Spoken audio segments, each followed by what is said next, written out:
What is going on, alpha males? Welcome to the Alpha Male Podcast, where we talk about what it means to be a man made in the image of God, strong, dominant, and in control. And we don't apologize for that. Today, I was thinking of an idea for doing an episode of kind of shorter topics that I've thought about, but I don't think would constitute an entire episode. So call it a mixed bag, a menagerie of short topics, but topics from Batman to the power grid and some other stuff. Anyway, with that, I'm going to plug in the bio and then we'll get into the main topic. So, who am I? Who is this person talking to you from across the internet? Why should you listen?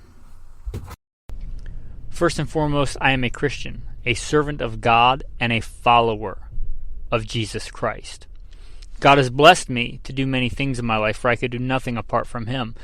U.S. Marine Corps combat veteran, did a couple of tours in Iraq. As an assaultman after my combat tours, I was an urban warfare instructor for the Marine Corps under Mojave Viper. Also served in the U.S. Army, both full-time and part-time National Guard. Also did several years in law enforcement, LAPD. I worked regular assignments and more specialized assignments. Been a private contractor for a 3-letter government agency. That's all I'll say about that. Been blessed to be a state rifle and pistol champion. And West Coast Regional Rifle Champion. Won more shooting competitions with the talent that God's given me than I can actually remember. Was blessed to be the commander of a tactical team in a large metropolitan area. Our primary job, the reason we primarily existed, was to stop active shooters. I got the opportunity to head up and be the commander of that team. I grew up around guns, hunting and shooting and competing at a very early age. Been blessed to hunt all over this beautiful country, from whitetail on the East Coast to mule deer on the West Coast, and bear and elk and all manner of things. I've even been a professional big game hunter and guide. But again, most importantly, I'm a Christian.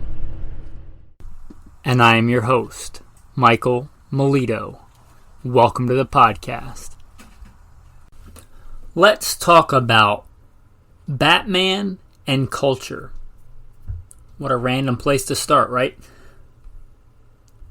Now, I'll be honest, I never read Batman comics. I'm not really a comic book person. They weren't part of my childhood growing up. Not that I have anything against them, but we have to admit that Batman has become part of our popular culture, right? I think we would all concede that Batman is pretty much part of the popular culture. If you said any American Batman or Canadian or Australian, they probably know what you're talking about. Batman. They probably get an idea in their head. What if I told you that the original Batman used guns, firearms? In fact, I'm looking at a picture which is clearly depicting Batman in one of the early comics with what's clearly a comic drawn version of a 1911. And this goes deeper than comic books. I could honestly care less about Batman or comic books. I don't even own a television. For you guys that have listened for any length of time, no. I gave that up a long, long time ago.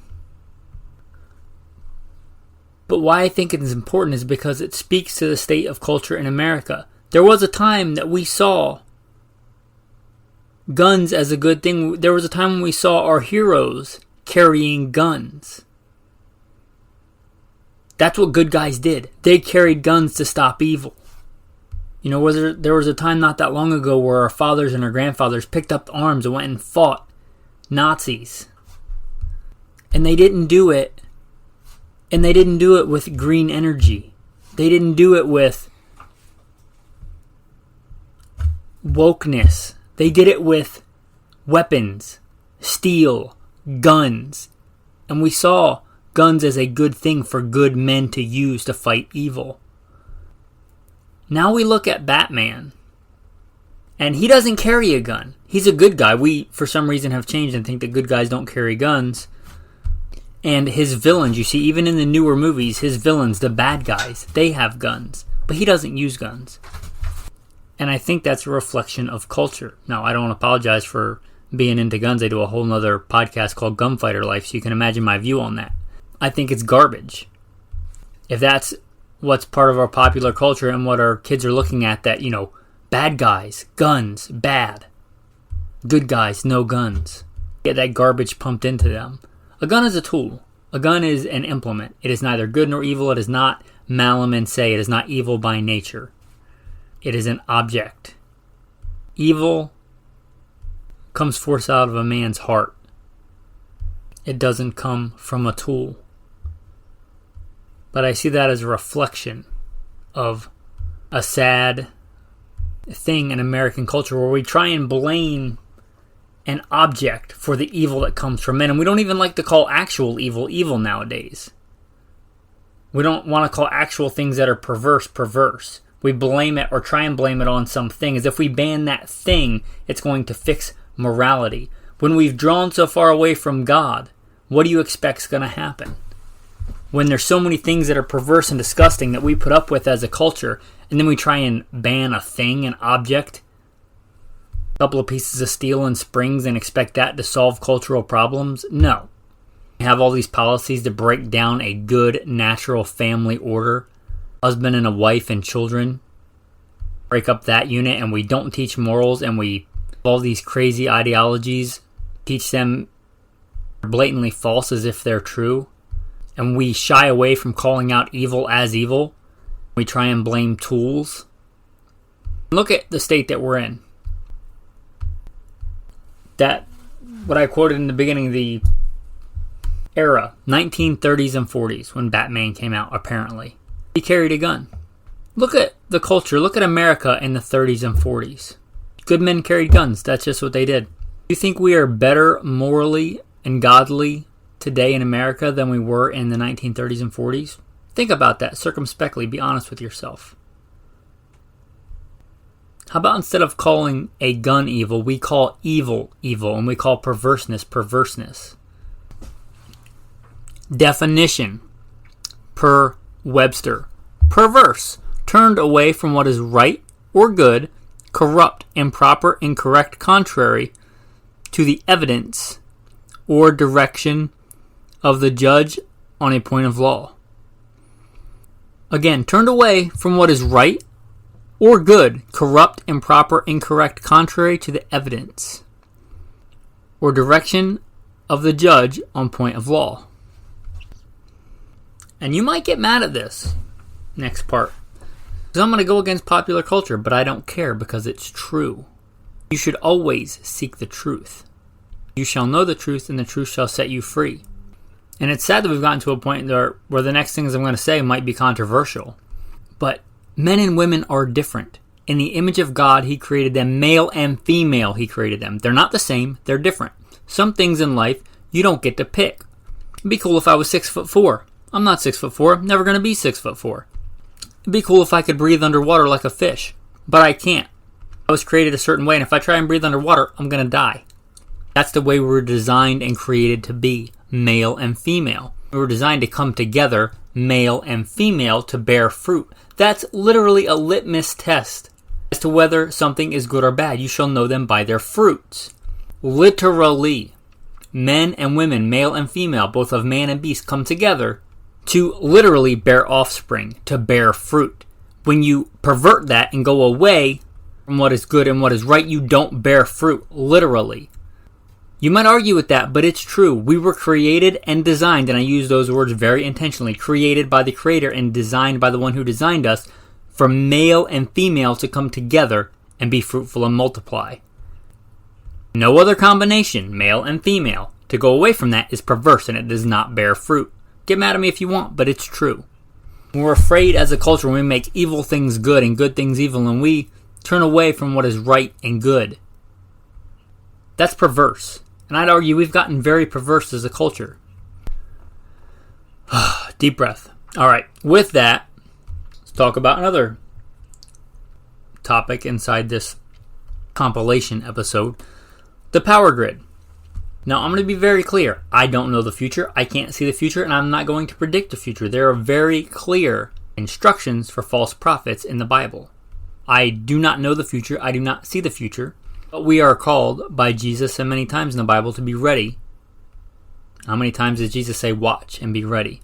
And does he talk about tribulation and say very bad things on the horizon? So I'm not predicting the future. I'm just saying, look around, watch. There's been a lot of attacks on the power grid. I have no idea who's responsible. There's been, I think, one instance that I saw recently where they actually caught the guy. A man named Muhammad in Vegas, I think, was arrested for, hasn't been convicted, destroying a power grid or part of a station. There's been a lot of other ones across the country. Again, I don't know who's behind it.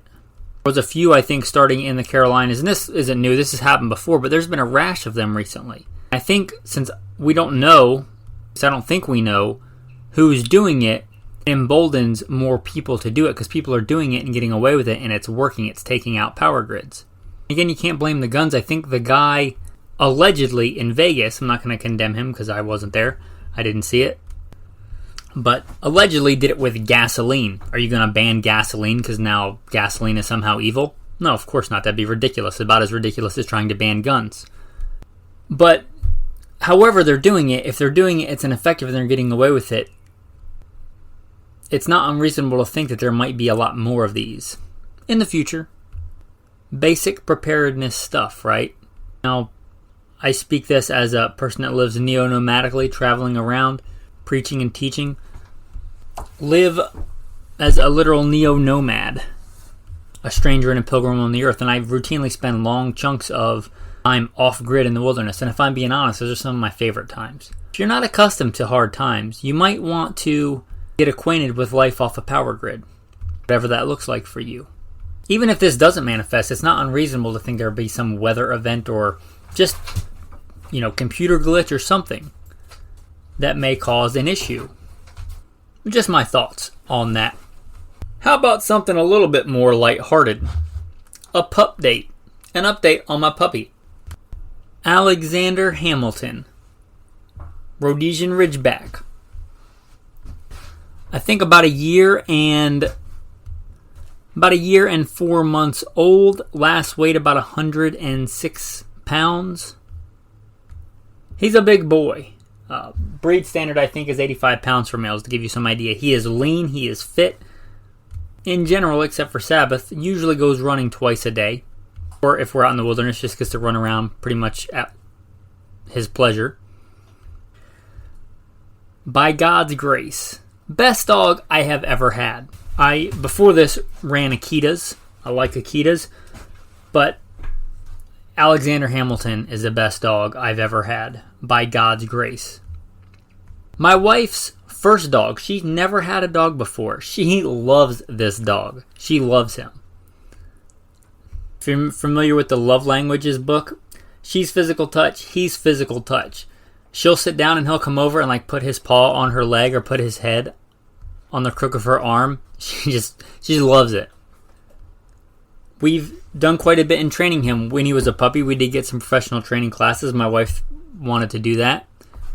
And I think it gave both of us confidence. He is a good dog. He knows a lot of commands. He is very good. He's not perfect, just like I'm not perfect, right? I make mistakes all the time. He is becoming an amazingly well-behaved dog. I mean, when he was just a baby, sit, stand, stay. But I'm getting to the point now where I can call him off chasing a squirrel and he'll stop and turn around. That's pretty amazing. We're not in a place right now with Bear, but he has treed to Bear. Even when he was younger than he is now. Very fearless when it comes to that, which you would not know because he's very jovial and loving most of the time. But I've seen him be all business. There was a time I was wading a creek, kind of distracted, trying not to not fall. And I got to the other side, and there was a pretty big mama bear there. And I was distracted. I'm wading this creek, fording this creek. I get over there, and I did not know right away that bear was there. But he figured it out real quick, and he took care of that bear for me, meaning he ran it up a tree so it did not maul me or anything like that. And he was fearless. Again, he was much younger than he is now. I was very surprised because up until that point, I had never seen him act like that. I've also seen him take on some fairly aggressive dogs, which I was happy about because he wasn't the aggressor. And I've seen him play fight and stuff like that. He loves to wrestle around and fight, go to dog parks and just roll around. But when a dog was actually aggressive, like a male dog was actually aggressive towards him, he cranked it up and he held his own. He did recently get a few scars when he got into a tussle with 3 or 4 pit bull mongrel mixes of some kind or another. But just a little pup date for you guys, just a little lighthearted. He is a great dog. I didn't teach him this, but he's becoming very good at guarding. He's kind of growing out of that puppy stage and into the adult stage. And this is something, if you listen to the bio, I've been an urban warfare instructor for the Marine Corps. This is something we teach Marines, like in a cordon. You go to a corner and make some space off the corner of a building so you can cover 2 axes of a building to give you clear line of sight in both directions. Hamilton positions himself that way. Like when I'm reading my Bible or out sitting in the yard editing podcasts for you guys or whatever, he'll position himself on the corner so he can see both the backyard and the side yard if anybody comes up. And he does that on his own. Like I didn't even teach him that. I think that's ingrained in him. If my wife or I go outside at night, like we're the other night digging around outside and some stuff trying to find something, and he goes and sits down in front of my wife. You can tell when he's just being goofy and when he's actually on alert. And when he goes and sits in front of her and he's on alert, I appreciate that. I mean, that's a reason I got a dog. I don't get a dog as a lawn ornament or as a thing that turns dog food into poop. I have no interest in that. I got a dog for practical reasons. I chose a Rhodesian Ridgeback. I did a whole episode on manly dogs, but there's very few dog breeds that will hunt, and I mean actually hunt, not just chase a cat or something, but actually hunt and guard. Most things will do one or the other. They're either a decent protection dog or a decent hunting dog, and not both. There are very few dogs. In fact, I know of only 3, and dogs are individuals. You can have exceptions, but as a breed standard goes, the Akita, which I aforetime mentioned, good at protection and hunting, bred for both. The Catahoula, good for protection and hunting, bred for both. And the Rhodesian Ridgeback. He has proven himself good at hunting and guarding. Now, he's not perfect. He's a little bit more friendly. I think since I had Akitas and they were generally really wary of strangers and generally wouldn't let you touch them unless you had been around a long time, I wanted him to be well socialized. And I think, honestly, I over-socialized him, so I'm trying to draw back from that now. Because I think his default now is like, oh, people are good. I want him to kind of be neutral on that. If somebody's being aggressive or acting weird, he certainly picks up on that.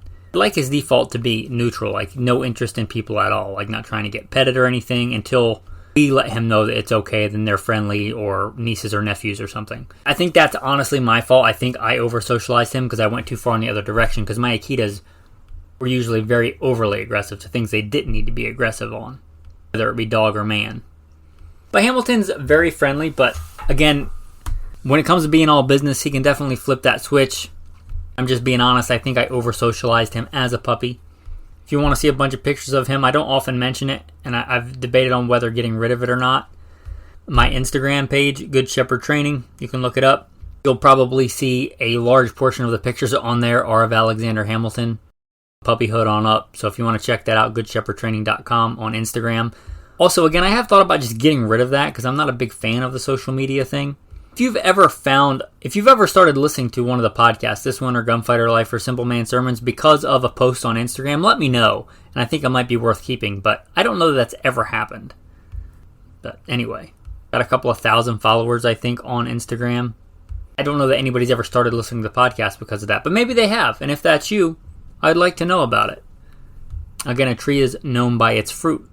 You shall know them by their fruit, or by their fruit you shall know them. So if it's bearing fruit, let me know. I'd like to know about it. If not, I don't know if it's worth my time or effort, and I really don't want to be on there, because as hard as you try, it's hard to avoid like scantily clad women on there, and I don't need that. I'm a married man. I love my wife, and by God's grace and His provision and His strength, I will never commit adultery on my wife. Looking at that stuff is not good for me.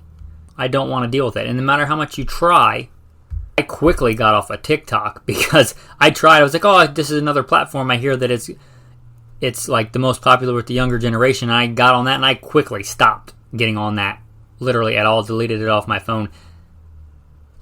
You just can't avoid nasty stuff on there.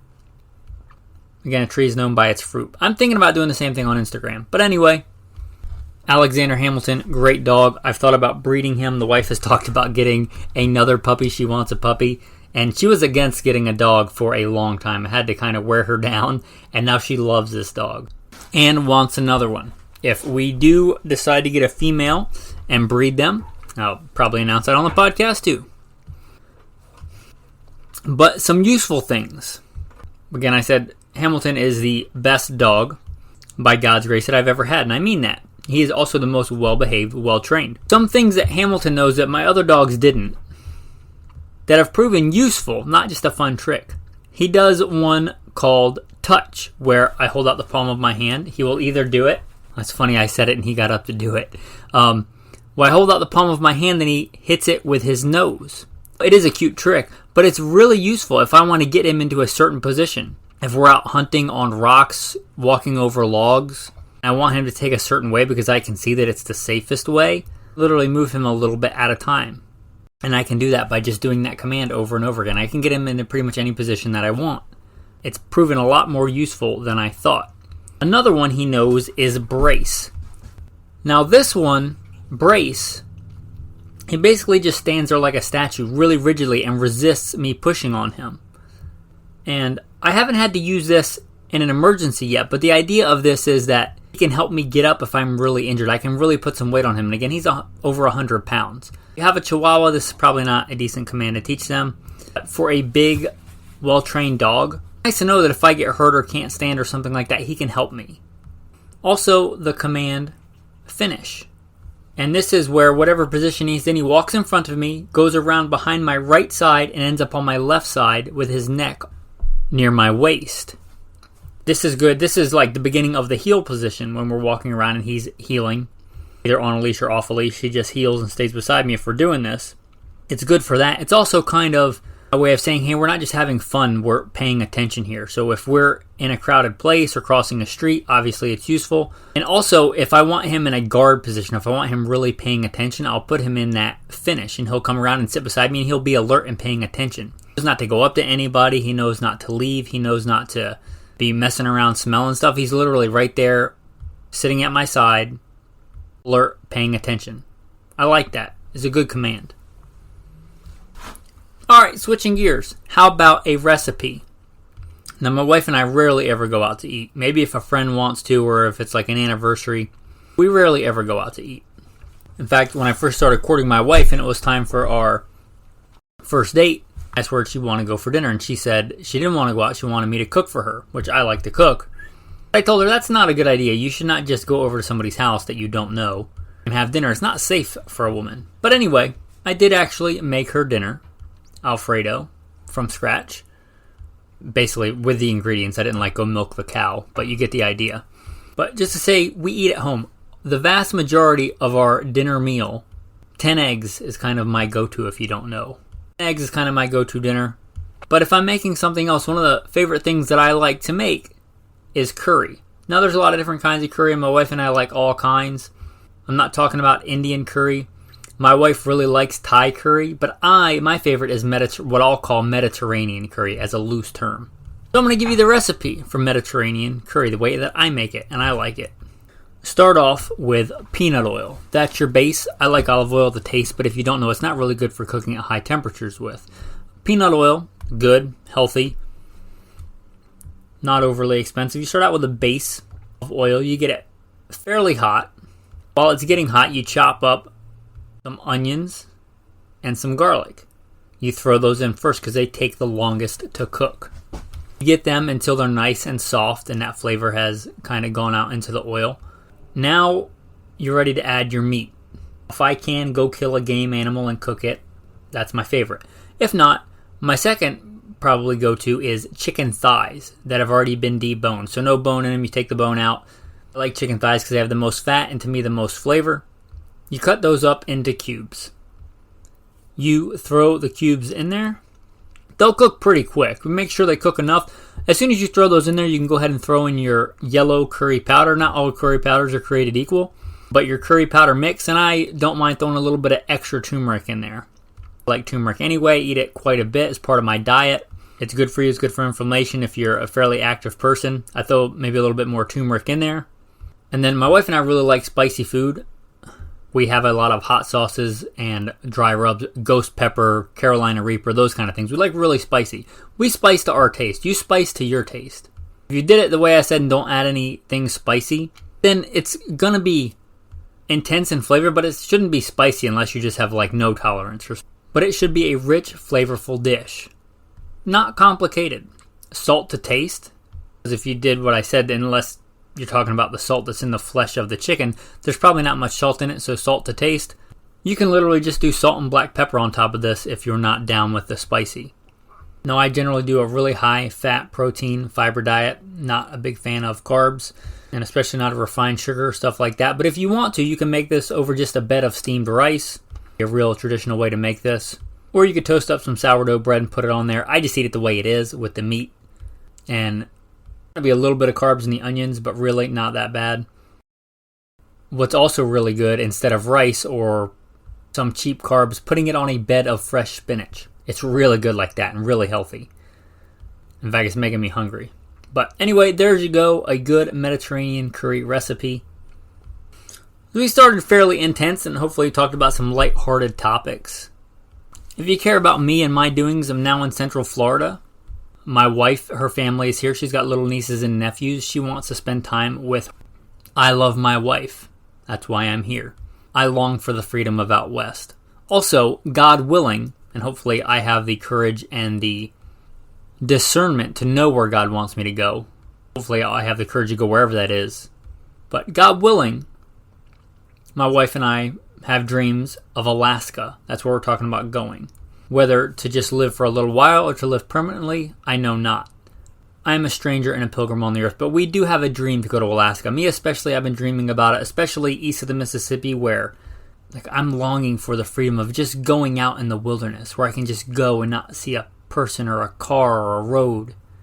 My soul longs for deserted places. So I'm here for a time for my wife. The weather is nice, I'll give it that. That's a dream of ours, to get to Alaska. Southeast Alaska. I'm still doing research.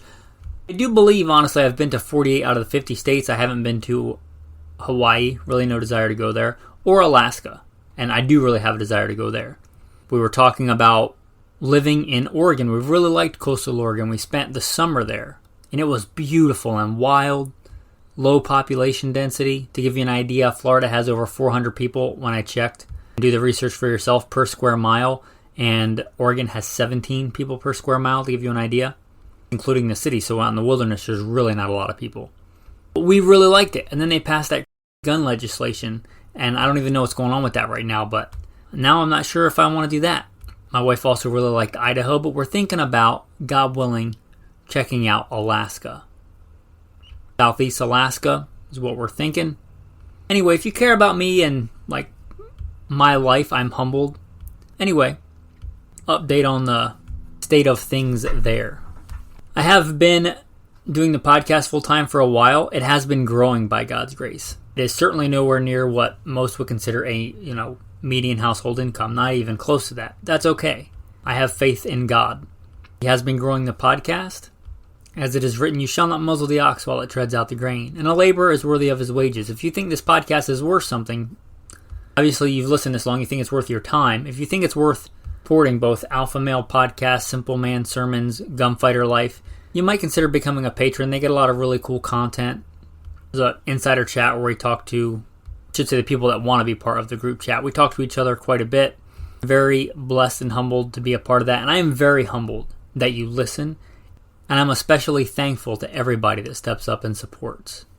It's a great blessing. Anyway, with that, I thought I would close with Psalm 23. The Lord is my shepherd. I shall not want. He makes me lie down in green pastures. He leads me beside still waters. He restores my soul. He leads me in the paths of righteousness for his name's sake. Though I walk through the valley of the shadow of death, I will fear no evil, for you are with me. Your rod and your staff, they comfort me. You prepare a table before me in the presence of my enemies. You anoint my head with oil. My cup runs over. Surely goodness and mercy shall follow me all the days of my life, and I will dwell in the house of the Lord forever. Thanks, and have a blessed day.